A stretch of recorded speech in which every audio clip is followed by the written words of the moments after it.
Bonsoir.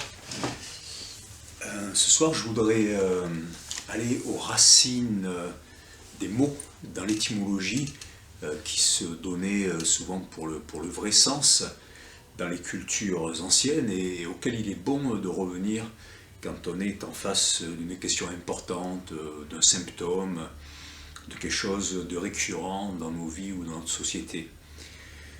Et comme on est encore malheureusement en période de coronavirus, eh bien, je me suis intéressé à l'étymologie du mot virus.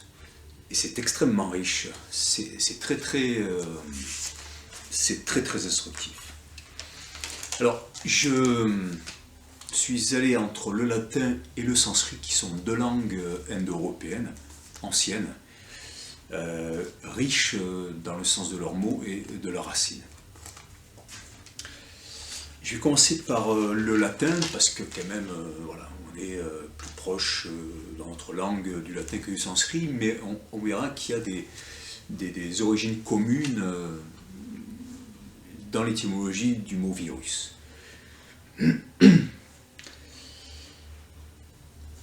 Alors, les racines, ça résume beaucoup de choses. On ne comprend pas un arbre uniquement par les racines, mais aussi par le tronc, par les branches, par les fleurs, par les fruits. Donc attention à ne pas être trop dans les racines, les radicaux, c'est c'est la même étymologie, parce que à force de ça, on devient radical et on s'enterre. La radicalité, ça nous fait vivre la tête dans le sol et ça nous empêche de voir le déploiement de l'arbre, de la vie, des religions, de la parole, de tout en fait. Donc plongeons à l'intérieur de la terre et élevons-nous vers le ciel, entre sol et soleil. Donc, dans le dictionnaire italien en ligne Etimo, etimo.it, on trouve que virus ou visus, virus, visus, c'est la même étymologie en latin, et ça veut dire être actif, opérer, œuvrer allègrement, assaillir. Et ce dictionnaire étymologique montre comment on a la même étymologie en sanskrit. Et là, on se rend compte que vishas, ça désigne le venin. Et il y a eu une coïncidence assez marrante. Tout à l'heure, je suis sorti dans la rue à Grenoble pour acheter le journal que j'ai pas trouvé, le Canard enchaîné. Et je suis tombé sur un restaurateur indien, et puis on a parlé 2 minutes, et tout de suite il m'a sorti ça, oui, vishas, ça veut dire le venin, le poison. Donc j'ai eu la confirmation, si encore été nécessaire, de ce que j'avais trouvé dans le dictionnaire étymologique sanskrit, dont on a reparlé.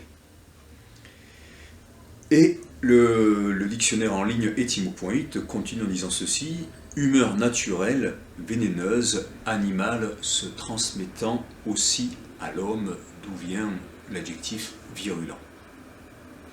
Maintenant, quand on regarde dans le dictionnaire sanskrit de Gérard Huet, celui-là aussi on peut le télécharger, il s'appelle Héritage du sanskrit, et il est remis à jour régulièrement, et généreusement, donc par Gérard Huet, et sa structure. Et donc vish, en sanskrit, ça signifie entrer, pénétrer, s'installer, se poser, s'asseoir, affluer. Et vish, avec un che prononcé plus au niveau du palais, che, eh bien, c'est ce qui agit vite. Ça désigne aussi accomplir, être rapide, comme l'eau, couler rapidement, comme l'eau, servir rapidement et imprégner. Et si vraiment on va encore plus à l'origine, avant vish, on a vi, le radical vi, une racine fondamentale, qui est à la fois un privatif, c'est-à-dire qui désigne le fait d'être loin d'eux, distingué d'eux, séparé d'eux, hors d'eux, distingué ou en opposition, et au contraire un intensif, c'est-à-dire quelque chose qui est varié, qui se déploie, qui s'intensifie. Ça désigne aussi l'adverbe d'intensité très.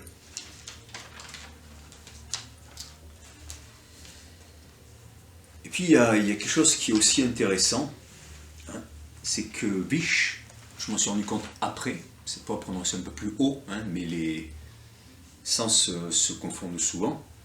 Vish, dans son deuxième sens, ça désigne la communauté, le peuple, la tribu, la troisième classe des cultivateurs, des éleveurs et des marchands. Au pluriel, Vishas, c'est les biens matériels, la propriété, et au féminin, Visha, c'est le peuple, le pays. Et puis j'ai découvert ensuite un autre mot dérivé, toujours de ce Vish, c'est le service, le travail forcé, l'esclavage, la classe des serviteurs et des esclaves.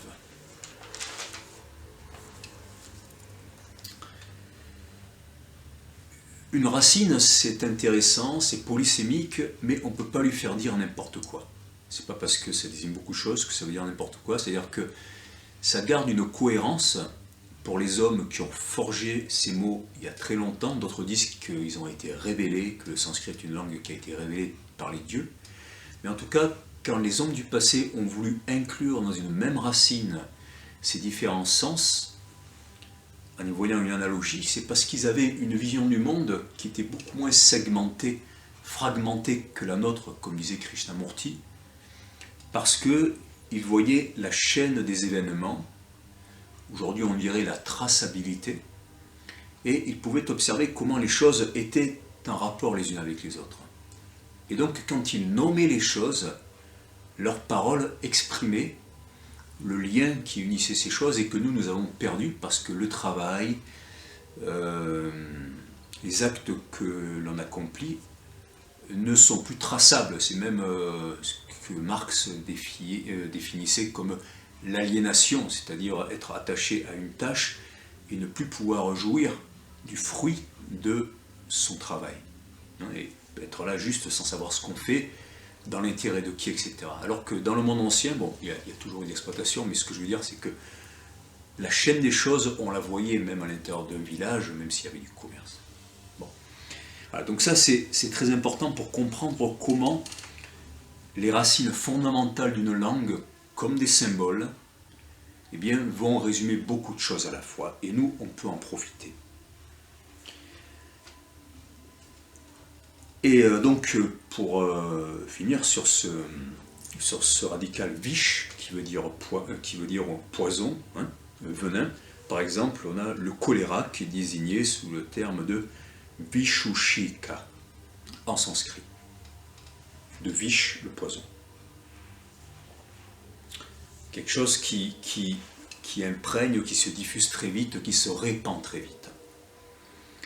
Vishnu. Vishnu donc tire son nom de ses différentes étymologies. Celui qui pénètre tout, Vish, hein, qui rentre partout, qui est immanent, qui réside à l'intérieur de tout, qui afflue.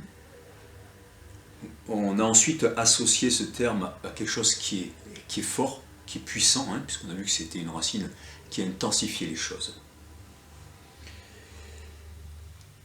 Et Vishnu, donc, c'est l'immanent, celui qui se propage partout et qui est déjà présent à l'intérieur de tout. Ça, c'est les fameux paradoxes de la pensée indienne où on dit cela est loin, cela est proche, cela est extérieur à tout, cela est intérieur à tout.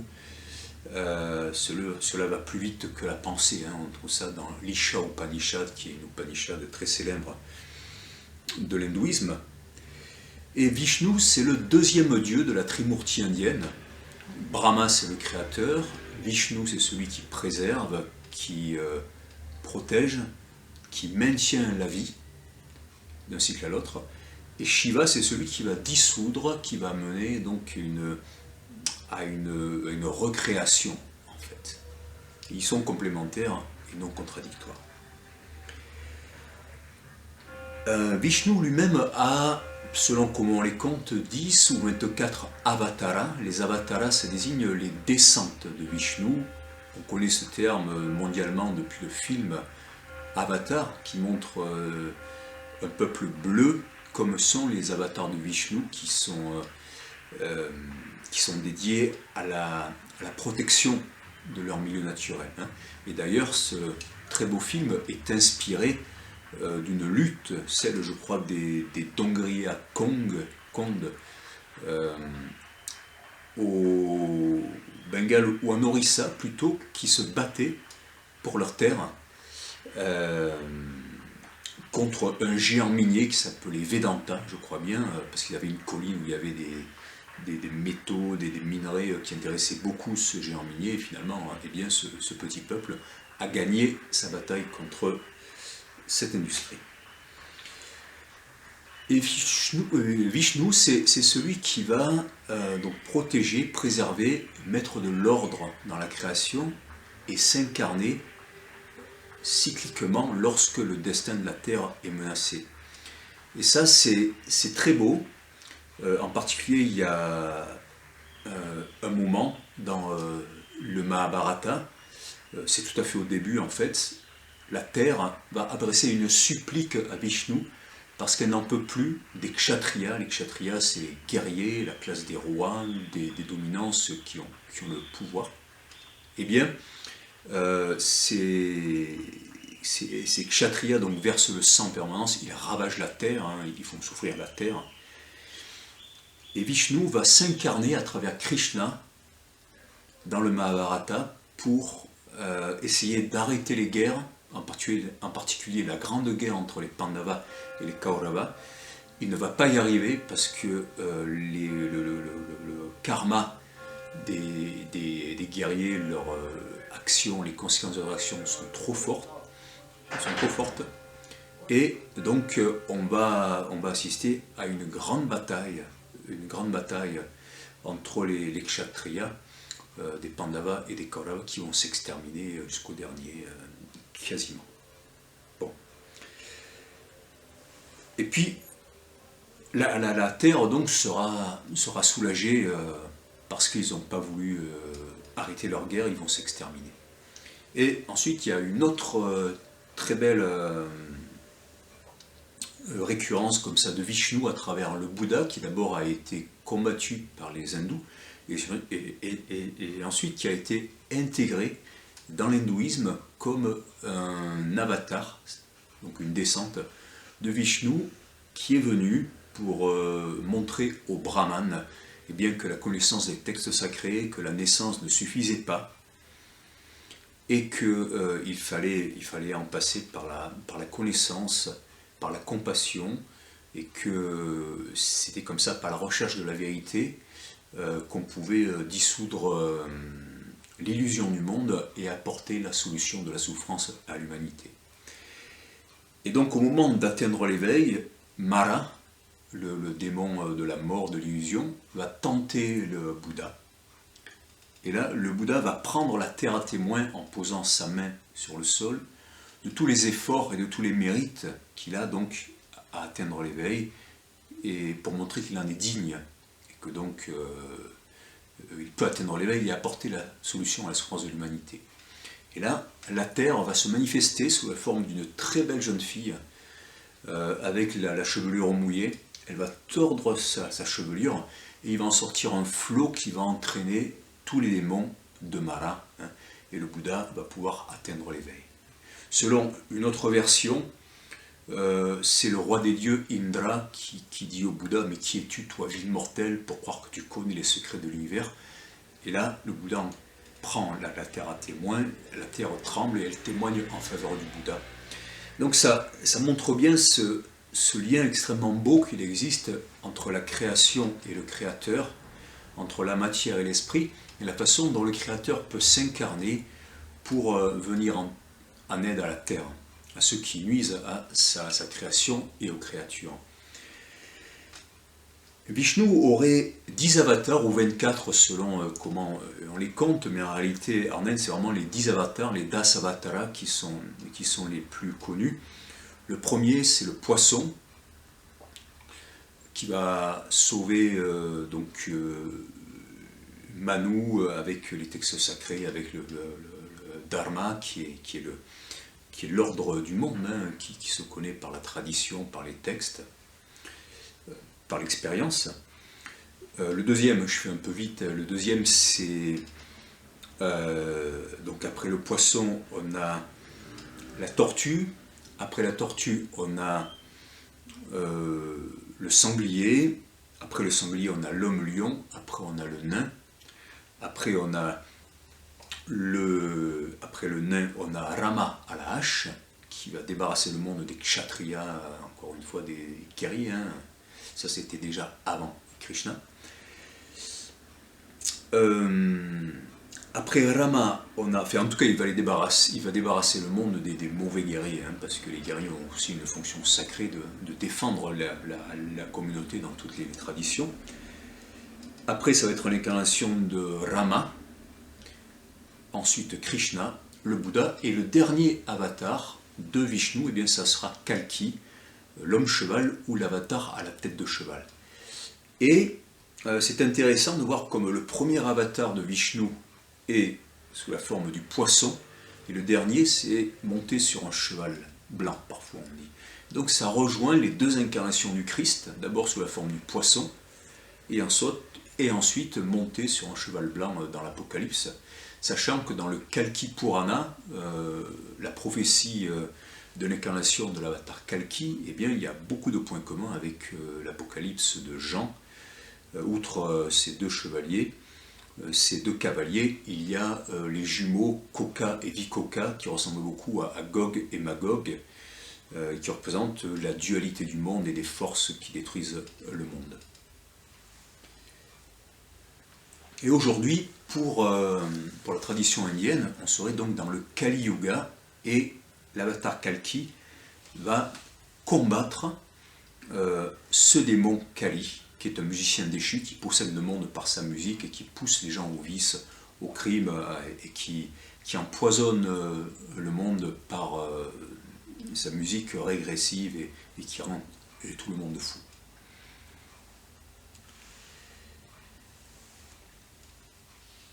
Alors, Vishnu, on voit qu'il y a des choses extrêmement intéressantes, et il est aussi associé au sacrifice. Dans le sacrifice, associé à Narayana, au dieu Narayana, c'est à la fois la victime du sacrifice, mais l'exécuteur et le bénéficiaire du sacrifice. Là aussi, on rejoint le christianisme, où le sacrifice du Christ présente un homme-dieu, une incarnation de Dieu, comme les avatars de Vishnu, et cette incarnation de Dieu est à la fois victime, mais se sacrifiant elle-même, est bénéficiaire dans le sens où ainsi eh bien, le Christ va retourner à son Père, hein, avec l'humanité qui acceptera de le suivre. En fait, le scénario est intéressant aussi. Pourquoi est-ce que Narayana Vishnu se sacrifie? C'est parce qu'au moment où on entendait une voix qui sortait qui disait sacrifice, eh bien, personne ne s'est sacrifié, et donc c'est Vishnu qui s'est sacrifié lui-même. Et Vishnu, c'est donc celui qui vient débarrasser la terre de ceux qui l'oppriment ou sortent de leur devoir cosmique et sacré. Donc j'ai déjà résumé ça, mais je vais revenir sur ces personnes dont Vishnu doit débarrasser le monde. Dans un premier temps, c'est les guerriers. C'est les guerriers, donc on a vu les kshatriyas à travers Krishna, en particulier dans la Bhagavad Gita, même s'il aurait voulu arrêter les guerres, finalement il est obligé de les laisser s'exterminer, parce qu'il ne peut pas intervenir au-delà de certains stades dans le libre arbitre humain. Et ensuite Bouddha qui vient pour démontrer aux brahmanes, à ces prêtres, qui ne sont pas que ce n'est pas les détenteurs de la vraie connaissance, qui sont dans leur orgueil intellectuel. Et donc il manque une caste en fait dans la tradition indienne, et c'est celle des marchands, des cultivateurs, des éleveurs en fait. Et c'est là qu'on en vient au coronavirus et au virus, donc Vishnu, la force, ce qui va diviser, qui va aller partout, qui va se répandre partout, qui va pénétrer partout, avec l'étymologie commune avec le venin, le poison, le virus donc. Et on se rend compte que l'état du monde aujourd'hui est dû justement à cette troisième caste du système indien, qu'on va retrouver aussi en Occident, avec les trois fonctions des sociétés indo-européennes, c'est-à-dire la classe des marchands, de ceux qui cultivent le monde de façon folle, désormais, de ceux qui produisent de façon folle, les cultivateurs, les éleveurs qui ont produit ce virus qui menace l'humanité, qui le met à l'arrêt, qui met l'humanité à l'arrêt, qui sépare un mutant qui se diffuse absolument partout dans le monde. Donc on voit que ça fait énormément de points communs dans l'étymologie entre Vishnu, la caste des marchands, ou aussi les serviteurs, les esclaves, parce que le virus, c'est ce qui va rassembler tout cela et risquer de réduire une partie de l'humanité en esclavage sous cette caste des marchands, de ceux qui représentent la fonction de l'argent. Et c'est là que j'en reviens au deuxième sens très profond de Vish, celle de la communauté, du peuple, de la tribu, de la troisième classe des cultivateurs, éleveurs, marchands des biens matériels. Et puis avec aussi Vishti, service, travail, travail forcé, esclavage, classe des serviteurs et des esclaves. Donc je trouve que c'est un message extrêmement profond qui nous renvoie à la racine du mal, que nous envoie l'étymologie commune entre le latin et l'Inde, en réunissant à la fois l'Orient, l'Occident, toutes les langues qui viennent du latin, celles qui viennent du sanskrit, et c'est une chose sur laquelle on peut méditer et se rendre compte que ce virus, eh bien finalement, quelque part, nous offre une chance de repartir, parce que d'abord c'est nous qui l'avons produit, nous sommes à la fois les sacrificateurs, les sacrifiés, ceux qui peuvent bénéficier du sacrifice, alors sans aucune notion de contrition, etc., mais juste de conscience, de réalisme pour se rendre compte ce que nous avons fait, ce que nous devons arrêter de faire et recommencer à nous mettre en accord avec la loi cosmique. Pour finir, je vais lire la traduction faite par Jean Herbert après Sri Aurobindo, lorsque Krishna décrit son incarnation comme avatar de Vishnu. Chaque fois que le dharma s'efface et que monte l'injustice, alors je prends naissance pour la libération des bons, pour la destruction de ceux qui font le mal, pour mettre sur le trône la justice, je prends naissance d'âge en âge. Celui qui connaît ainsi dans leur juste principe ma divine naissance et mon œuvre divine, celui-là, quand il abandonne son corps, il n'a pas à renaître, il vient à moi, ô Arjuna. Voilà, sachant que le divin est partout, chacun est une expression du Brahman, chacun est l'Atman, et finalement le divin et l'humain dans son essence profonde se confondent dans l'hindouisme. Merci.